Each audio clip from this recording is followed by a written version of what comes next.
Hi there, I'm Jim Brayshaw. I've authored 4 books in a series called the Imagine No Satan series. It's a series that discloses who and what the Satan is biblically, and we find he's not anything what we were taught he was historically, traditionally, or in our social environments of the past 3 or 4 decades. And I want to let you know today about a bit of a theme that we find through biblical writings, a theme that shows that the Satan could be humans and not a supernatural cosmic entity that has other godlike powers. Thanks for sticking with me. If you have any questions, just email or call anytime. We're going to start, though, by looking at the Satan in Genesis. Who was that? Does it say Satan? Well, in fact, we do find that the interesting word used is the Hebrew word nachash, and it means a clever one or deceiving one.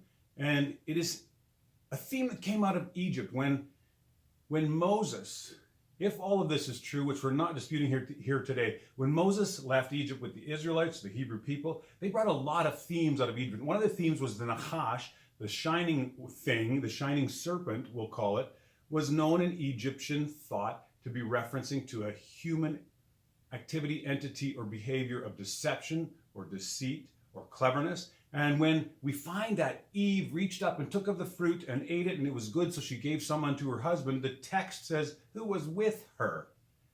The tempter, the tester, was perhaps the other human in the picture at this time, Adam. And that means Adam was the deceiver or the clever one, which makes him the sawtawn. Now, if we look at that word sawtawn or Satan and check it out in Numbers chapter 22, verse 22 and 32, we find there's a guy named Balaam who's going to curse the tribes of Israel, and something gets in his way. An adversary from God gets in his way. And we find this word adversary is the word sawtawn.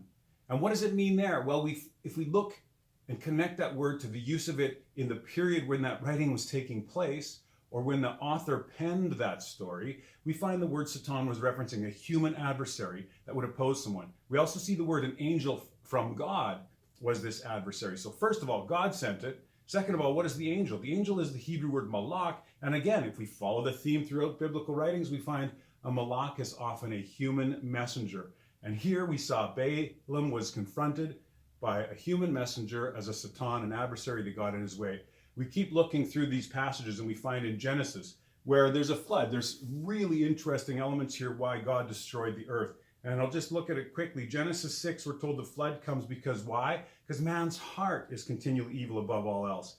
And there's no Satan blamed here. Then after the flood, and again, we're not here to dispute whether all this is accurate and true and specific as far as Scripture outlines it or the Bible outlines it, but the theme is very clear. After the flood, we find again that man's heart is continually evil from his youth. Again, there's nothing to do with Satan here. We look again in Jeremiah 17:19, where we're told there's something that's wicked and deceitful above all else. Here's a theme that's pretty clear here. We've been told, many of us throughout our history and our lives, that Satan is the most evil entity ever. But Jeremiah 17:9 says the heart is deceitful and wicked above all else. Who can know it? It's not blaming a supernatural entity as being evil or wicked.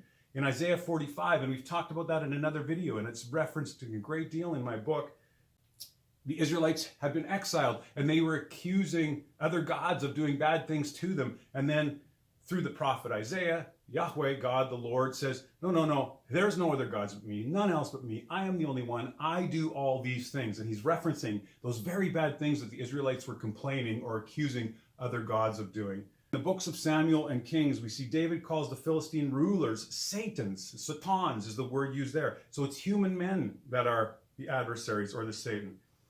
The sons of Zechariah are called Satans. The adversaries of Solomon, Hadad, Rezon, and others are also called Sawtawns or Satans. Again, no supernatural entity here. It's human adversaries. If we're using the word Sawtawn correctly, we find it's referencing human adversaries. We find in 2 Samuel 24 and 1 Chronicle 21, two stories are given us.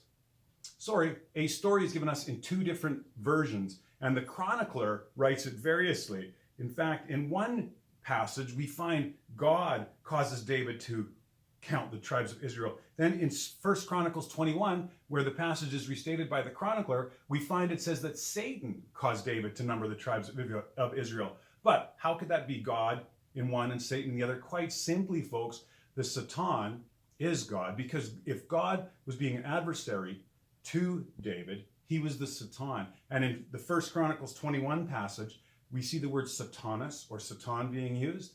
Again, the Hebrew word that's referring to a human adversary. We find in the story of Job that there's a tale of a supernatural entity entering heaven and saying, God, why is this Job so pious and righteous and deserves so much good? Surely if you caused him to suffer, he would turn on you. Well, the facts are, we look at the word satan again, and it's hasatan, which has the term the before it. And by it being the satan, we're seeing it's not a name, not a proper noun. It's not referring to a supernatural entity. It's referring to someone or something that opposed Job and caused Job suffering. If we follow the trail all through Job, we find Job blames God, Job's wife blames God, Job's friends blame God. Nobody ever blames a supernatural entity. And all the people speaking in that Agadah, it's a wisdom writing book. It's not prose, nor is it a specific account. It's a wisdom writing book that's intended to display a message. We find those people there all realize that the adverse situations that happened to Job were from the Creator God. We also know that Job himself says that God has done it when his wife tells him to curse God and die.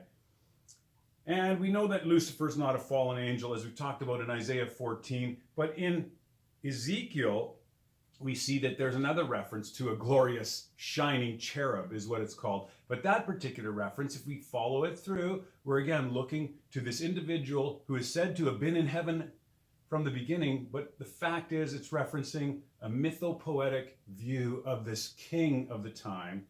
The king is likely Nebuchadnezzar in this passage, and this king was thought to be so great that he ascended to the heights of heaven. We often see in biblical writings mythopoetic descriptions of great kings who thought they were gods.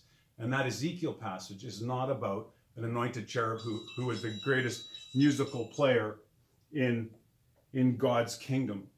We also know that Zechariah had a vision of Satan. Zechariah's vision, what was that? He was standing to accuse the high priest Joshua. Well, that was a vision about jealousy. He had a vision, a dream. He wasn't actually seeing a literal Satan. The sawtawn were those priests of the time who were appointed by man who thought, no, we can't have Joshua as the high priest. Look how dirty he is. And they were referencing he wasn't falling in line with their view of religion and the processes that they had in place. So he didn't deserve to be priest. This was a vision that was had. A vision in the biblical writings is a reference to real elements that are taking place in the physical world, not a reference to some supernatural entity that never truly existed. We see in Amos 3 verse 6, right, that there's evil in a city. And who causes the evil? It says there's evil in a city and God has caused it. And then wait till we get to the New Testament, folks. The New Testament begins to clear things up even further. We see that Christ teaches man's heart is the origin of evil. This is where evil comes from. Men are the deceivers of men, according to him. And evil gets worse. Why? Because men deceive men. Paul teaches that evil is in his members. He's not saying there's an outside external entity, a Satan. The evil is within him. And we find this clarified so nicely in James 1:14. James 1:14 tells us that men sin because of human desire, and the desire starts in man, is how the passage goes, and draws him away. There's no Satan referenced here to blame on for sin. And we know time and time again in the biblical writings, man is pointed at as the adversary. Humans are pointed at as the individuals that have the desire, propensity, or penchant for sin. And if we move things all the way back to the beginning, to the first passage about supposed Satan, we find that man was placed in a garden and somebody put the potential for good and evil in front of them. Because the Lord, Yahweh, created the tree of the knowledge of life and the tree of the knowledge of good and evil. And when man was given this opportunity to choose, at the end of 6 days when creation was complete, the Creator looked on it and said, this is very good. But in that place, when man became a living entity in the garden, the facts are man was given the potential to choose good or choose evil. Man has a good inclination and an evil inclination. So we know throughout the entire biblical writings, we see the same theme appearing.